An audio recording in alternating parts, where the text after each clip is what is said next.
Halo pemirsa Metro TV Lampung, Anda kembali bersama saya Kristi dan masih bersama dengan Bang Fauzan Zibron, Wakil Ketua DPRD Provinsi Lampung. Bang, tadi kita membicarakan tentang relawan COVID nih gitu ya, yang saat ini perlu banget gitu ya, dibutuhkan seperti itu. Lalu sebenarnya di luar sana sudah banyak loh sih Bang tentang relawan COVID ini Bang, khususnya di Provinsi Lampung dulu deh Bang. Ya, sebetulnya kalau relawan di Provinsi Lampung ini saat ini sih belum begitu banyak ya. Ya, tapi ada ya. Nah, Ya. ini yang sebetulnya yang harus kita terus tularkan ya, hal-hal yang positif seperti ini, terus kita bangkitkan juga prihatin masyarakat. Nah, ini yang harus kita terus galakkan sebetulnya. Kalau bicara relawan, ada beberapa relawan sekarang sudah bermunculan dengan ide-idenya yang kreatif, itu banyak sekali. Misalnya saya juga sudah menemui juga beberapa anak-anak muda ya, yang mereka ingin bergerak untuk bagaimana sih kita bisa membantu masyarakat yang sedang isoman. Mereka nggak punya apa-apa sebetulnya. Mereka hanya mendata orang yang positif, kemudian mereka bantu sebisa mereka, dan mereka juga ketika ada yang membantu ataupun menyumbangkan uang, ya mereka juga salurkan. Dan bahkan mereka juga yang isoman minta beliin vitamin ke apotek misalnya. Mereka berikan kebutuhan rumah tangga mereka belikan gitu ya. Nah, mereka sudah bergerak, dan saya juga sering berdiskusi dengan mereka, termasuk juga mensupport misalnya katakanlah pendanaan ataupun dalam bentuk lain. Dan juga saya juga menghimpun teman-teman yang mau menyalurkan itu bisa melalui mereka.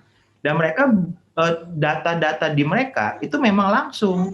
Artinya orang langsung menghubungi tim relawan ini, dan kemudian tim relawan langsung bergerak, dan data mereka valid, dan rata-rata yang isoman ini tidak terdaftar di rumah sakit ataupun dinas kesehatan, karena mereka memang nggak lapor gitu loh, nggak lapor kalau mereka positif. Nah, ini banyak sekali sebetulnya data itu yang terkena di Bandar Lampung. Jadi saya yakini bahwa data yang beredar sekarang, baik di dinas kesehatan, baik kota dan provinsi, itu lebih daripada itu sebetulnya. Nah, karena masih banyak orang-orang yang nggak terdata ya Bang ya? Tidak terdata. Karena kan kita sekarang ini kesulitan kita kan men-tracing siapa saja sih yang kena. Ya, karena masyarakat juga enggan melaporkan. Nah, dan adanya gerakan dari anak-anak relawan ini, barulah tergugah ya teman-teman yang lain-lainnya. Ini positif sekali ya. Nah, jadi saya kira kalau bicara relawan, sekarang sudah mulai tumbuh relawan-relawan itu. Ya, mulai tumbuh bagaimana mereka sebisanya. Dan bagi teman-teman yang tidak mau bergerak untuk relawan, tidak masalah. Bantu saja, seperti misalnya apa yang mereka bisa bantu. Misalnya dana, ya kan, dalam bentuk lain, misalnya vitamin. Ya, sekarang yang dibutuhkan mereka itu rata-rata sebetulnya bukan sembako. Obat-obatan yang sebetulnya yang mereka butuhkan.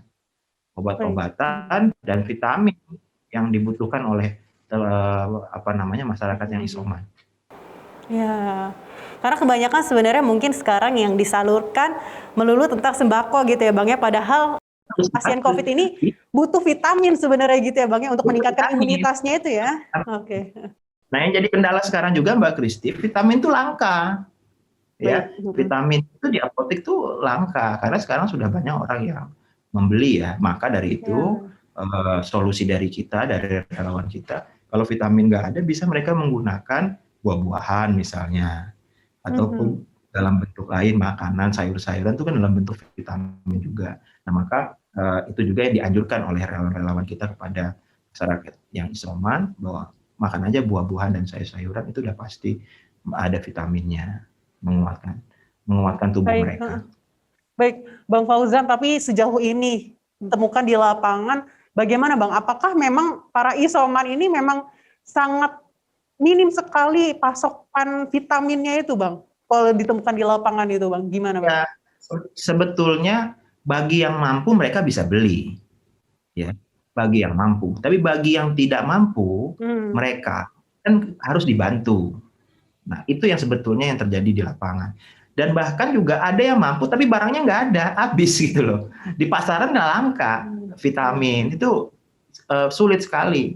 Nah, maka ini juga jadi perhatian kita bahwa kami juga di DPRD juga meminta kepada Dinas Kesehatan untuk memantau memantau bagaimana obat-obatan dan vitamin yang ada di apotek itu harus tersedia ataupun ada di toko-toko gitu ya, dan harus tersedia. Nah, maka kalau tidak tersedia, maka kita anjurkan mengkonsumsi makanan-makanan yang sehat sehingga mereka juga terjaga dari makanan-makanan yang sehat. Baik, Bang Fauzan sendiri kan juga membantu gitu ya untuk menggalakkan para relawan-relawan ini. Biasanya bagaimana sih Bang, Abang menumbuhkan kepedulian itu? Apalagi sebenarnya itu relawan-relawan itu kebanyakan usia-usia produktif atau seperti apa Bang di luar sana yang Abang temukan? Rata-rata mereka usia produktif ya, mahasiswa. Justru munculnya dari ide-ide kreatif anak-anak muda ini.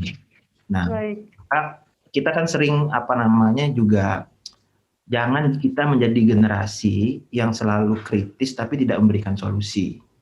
Ya, kita boleh kritis terhadap pemerintah boleh, tapi juga memberikan solusi dan bergerak dengan apa yang kita bisa. Nah, ini sebetulnya masyarakat, terutama anak-anak muda sekarang juga harus ditumbuhkan rasa kepedulian mereka terhadap masyarakat dan negara. Jangan sampai mereka acuh. Dan saya lihat sekarang banyak generasi muda yang acuh ya dalam keadaan COVID-19 ini, mereka nggak peduli gitu loh bagaimana mereka membantu masyarakat. Karena situasi sekarang ini sangat sulit ya, negara kita keadaan sulit, bahkan juga negara-negara lain. Nah, oleh karena itu saya kira rasa kepedulian kita terhadap COVID-19 ini kita bergerak semaksimal kita lah. Ya, kita bergerak bagaimana caranya juga harus bisa membantu. Ya, nah ini yang dibutuhkan ya bagi seluruh masyarakat, seluruh elemen, tokoh agama misalnya, ya, tokoh masyarakat, bagaimana menyadari masyarakat yang mereka harus sadar bahwa COVID-19 ini benar-benar ada. Dan kenyataan yang di lapangan yang sulit buat kita, buat saya terutama, untuk menyadari masyarakat bahwa COVID-19 ini ada. Banyak masih terjadi perdebatan bahkan di Kota Bandar Lampung pun, Bang, warga-warga Kota Bandar Lampung. Baik. Kota Bandar Lampung. Mereka kumpul tuh nggak pakai masker itu, Mbak Kristi. Itu biasa saja. Ya. Bahkan kita tegur ada yang masih marah, masih sering kali itu. Ya. Ini yang sulit kita. Ya. Karena juga banyak masyarakat bahwa menilai bahwa COVID-19 ini ya ini sudah ada dari dulu, penyakit ini sudah ada, cuma namanya aja yang baru. Kira-kira seperti itu. Baik, kita akan melanjutkan perbincangan kita ya Bang ya di segmen berikutnya. Pemirsa Metro TV Lampung, tetaplah bersama kami, Dialog Spesial akan segera kembali.